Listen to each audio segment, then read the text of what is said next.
Assalamualaikum warahmatullahi wabarakatuh. Balik barengan sama gue Taufik Nubo. Welcome to Mumtaz Tech, di mana kita membahas teknologi-teknologi terbaik yang bisa dibilang jarang dibahas di channel ini. Makanya ada nama segmennya, yaitu Mumtaz Tech.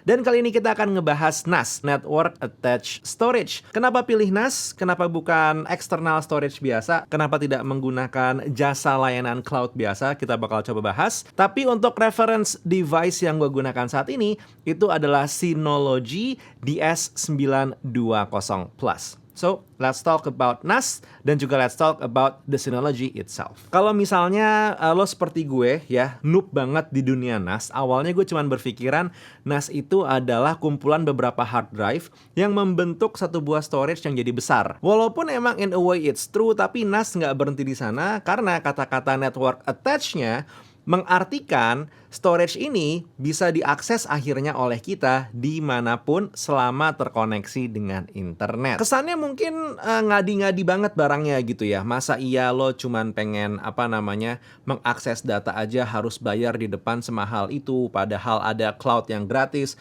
kayak Google Drive dan juga mungkin iCloud. Gue setuju, tapi menurut gue pribadi sebenarnya target dari NAS ini bisa dibilang sudah ada dan memang spesifik ditargetinnya. Pertama, itu untuk orang-orang yang memang membutuhkan storage yang besar. Yang kedua, orang-orang yang benar-benar membutuhkan akses storage dimanapun, tapi storage-nya itu luar biasa besar. Dan yang ketiga adalah untuk lo yang peduli dengan privacy atau data-data pribadi yang lo simpan secara cloud. Dan gue pun setuju kalau di saat lo nonton video ini baru jalan beberapa menit lo udah beranggapan enggak Fik, SSD eksternal, hard disk eksternal, terus juga Google Drive dan iCloud itu cover semua kebutuhan gue. Benar, tapi pertanyaannya, those stuffs come at what cost?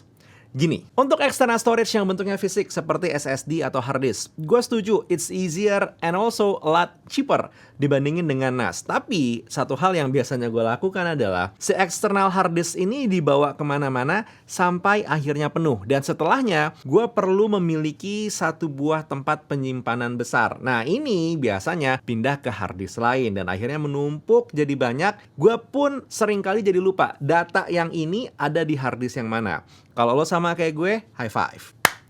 Ini adalah satu buah hal yang lumrah terjadi, apalagi emang kalau lo kerjaannya berurusan dengan file-file besar seperti editing video. Untuk masalah iCloud dan juga Google Drive yang gratisan, benar, ini juga salah satu solusi yang baik. Tapi biasanya ada limitnya. Dan belum lagi sebenarnya untuk masalah cloud ini, itu bisa dibilang ada aja celahnya. Ingat beberapa kasus kemarin iCloud bocor, itu kasus. Ingat beberapa kasus layanan gratis tiba-tiba jadi harus berbayar, Google Photos dan juga Flickr. Nah, itu juga bisa terjadi. Kita nggak akan tahu nih Google Drive ini bisa akan free sampai kapan atau apakah jumlah free storage-nya akan dikecilkan. Dan sah-sah aja, mereka juga butuh duit. With that said though, bukan berarti gue tidak menggunakan Google Drive dan juga iCloud ya. Di saat ini pun gue juga masih menggunakan karena ada beberapa data yang lebih mudah untuk sync dengan mereka. Seperti misalnya transisi, konteks, terus juga mungkin ada beberapa data-data file yang kecil-kecil yang biasanya gue pribadi tidak bermasalah kalau data itu hilang. Untuk data-data yang memang benar-benar penting dan gue nggak pengen kehilangan datanya, inilah saat-saat di mana si NAS ini menjadi semacam kuda kerjanya gue. Working horse. Nggak kuda kerja bahasa Indonesianya itu ya. Oke, cukup ya konsep NAS, cukup simpel dan semoga dimengerti, plus alasan kenapa NAS ini bisa menjadi satu buah solusi yang baik. Kalau kita mau diskusi silakan tulis di kolom komentar, kita diskusi biasa-biasa aja. Toh gue juga bukan orang yang paling ngerti tentang NAS ini, tapi kalau diajak ngobrol masalah experience sepertinya masih bisa. Ngomongin experience, waktunya kita obrolin tentang device yang memang diberikan oleh Synology ke gue, yaitu Synology DS920 Plus. Synology DS920 Plus yang gue pegang saat ini datang dengan dua buah hard disk tambahan yang besarannya masing-masing adalah 2 TB. Gue punya pengalaman nol besar dengan yang namanya NAS dan juga sistem storage yang agak ribet seperti ini. Tapi menariknya, ternyata si Synology DS920 Plus ini sangat mudah untuk di setup. Cukup simpel, gue cuman ketak-ketik ini itu, install ini itu, ngikutin tutorial yang ada aja dan tiba-tiba walah, gue udah menginstall DSM atau OS-nya untuk Synology DS920 Plus ini dan udah bisa langsung digunakan. Like literally semudah itu. Ngomongin soal DSM atau OS-nya sendiri, si Synology DS920 Plus ini awalnya itu datang dengan DSM seri 6 titik berapa gitu. Tapi yang pasti di saat gue bikin video ini, gue baru aja mendapatkan updatean untuk DSM-nya Synology menjadi seri 7. Dan secara look sekarang bisa dibilang lebih modern, dan gak itu aja, dia juga bisa dibilang sekarang bekerja dengan lebih handal dibandingkan dengan DSM versi 6 sebelumnya. Oke, ngomongin soal si Synology DS920 Plus ini sendiri, ada beberapa spesifikasi yang harus gue mention dulu. Yang pertama untuk CPU-nya, dia menggunakan Intel Celeron J4125 dengan RAM 4GB, 4 buah bay untuk hard disk yang support 3,5 inci hard disk dan juga 2,5 inci SSD, 2 port USB, 2 port Ethernet dan juga 1 port eSATA, plus built-in 2 buah M.2 SSD slot untuk caching. Oke, mendengar spesifikasinya, mungkin lo bertanya-tanya, tahun 2021 masih pakai Intel Celeron? Gini. Ini beda sama komputer ya. Ngerti kalau lo cuma ngelihat spec sheet doang rasanya gimana gitu. But may I remind you, untuk satu buah NAS spesifikasi ini, dan apalagi NAS perorangan yang dipakai gua doang gitu ya, speknya bisa dibilang ini sudah cukup mewah. Secara overall konfigurasi dari DS920 Plus Synology yang gue pegang saat ini, kalau ada yang pengen gue rubah itu hanya satu, yaitu bagian storage yang sudah gue install di dalamnya. Saat ini gue menggunakan 2 buah 2 TB hard disk. Harapannya adalah gue memiliki yang 8 TB instead. Kan tinggal beli aja bang, mahal. Jadi gini loh, harga hard disk untuk NAS ini berbeda dengan harga hard disk pada umumnya. Misalkan 2 TB. Untuk komputer biasa itu ada di sekitaran harga 600.000 ya, tadi gue sempat cek. Sementara kalau untuk NAS itu ada di harga 1 jutaan. Jadi ya secara teknologinya berbeda dan juga tentu secara harganya hitungannya berbeda. Yang 8 TB harganya segini. Saweria.co/Taufik Nobo ada di bawah linknya. Dan trikinya lagi, untuk hard disk dari Synology DS920 Plus ini tidak bisa belang bentong ya. Harapannya mungkin lo pengen naruh, oke lah, ada 2 tera di bay 1, 2 tera di bay 2, dan juga ada 8 tera lo taruh di bay 3. Tapi sayangnya untuk NAS itu tidak bekerja seperti itu.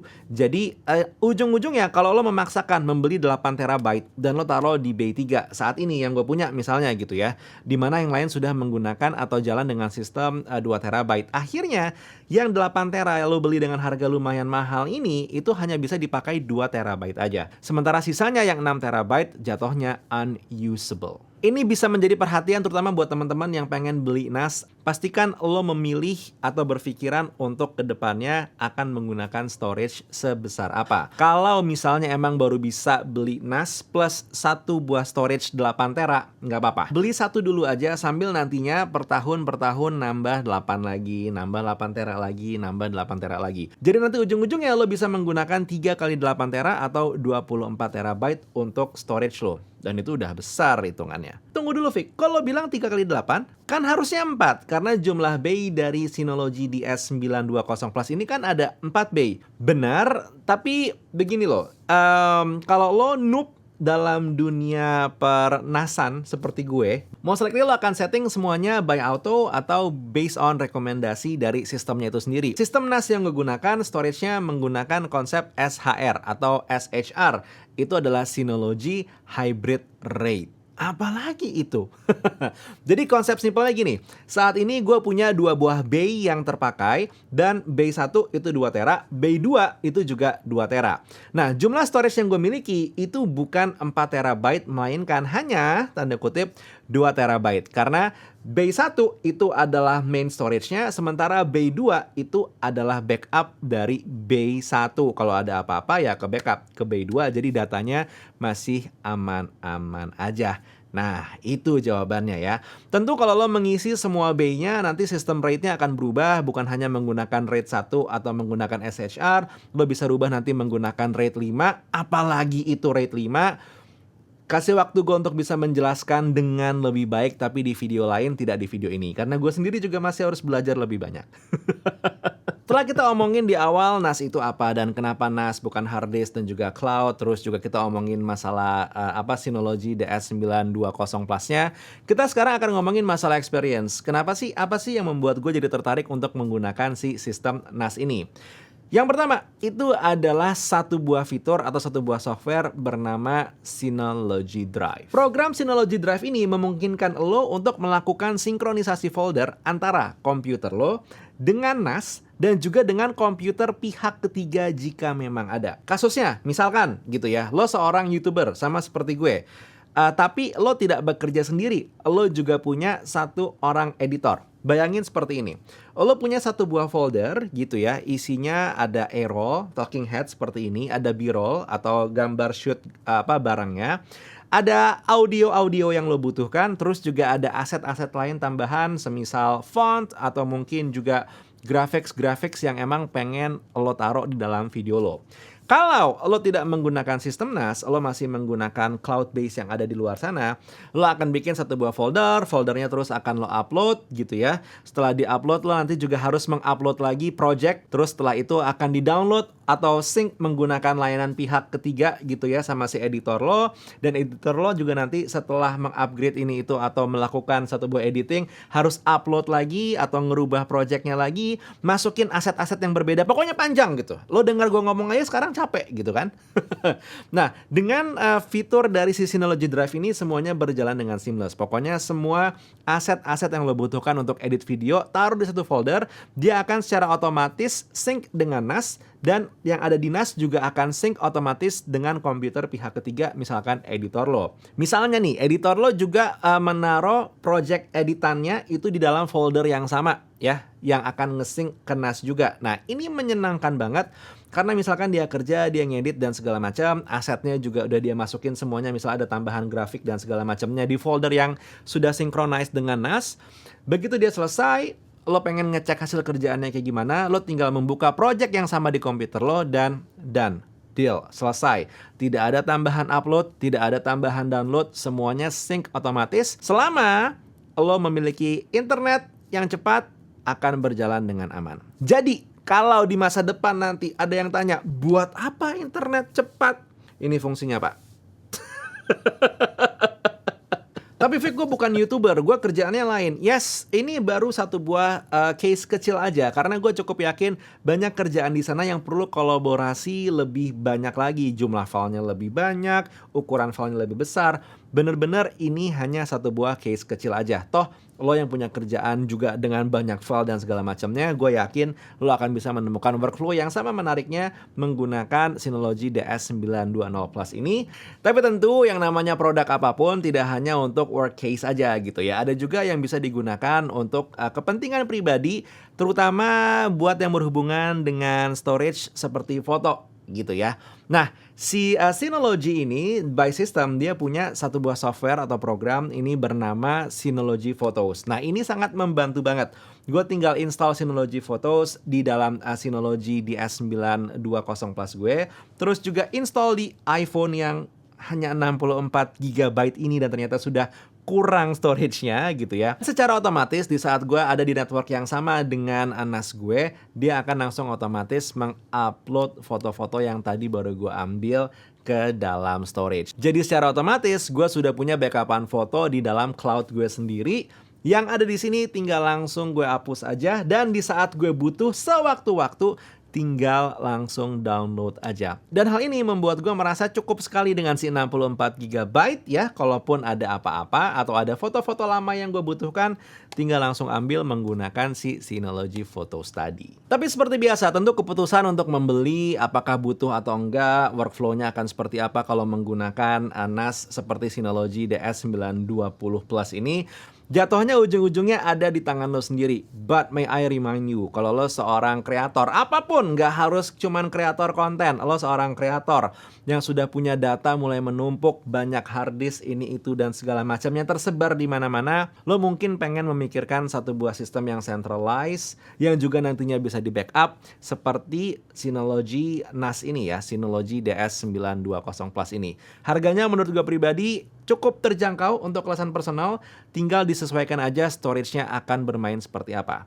Kebanyakan Vic 4 bay, pengen yang lebih sedikit, ada yang 2 bay.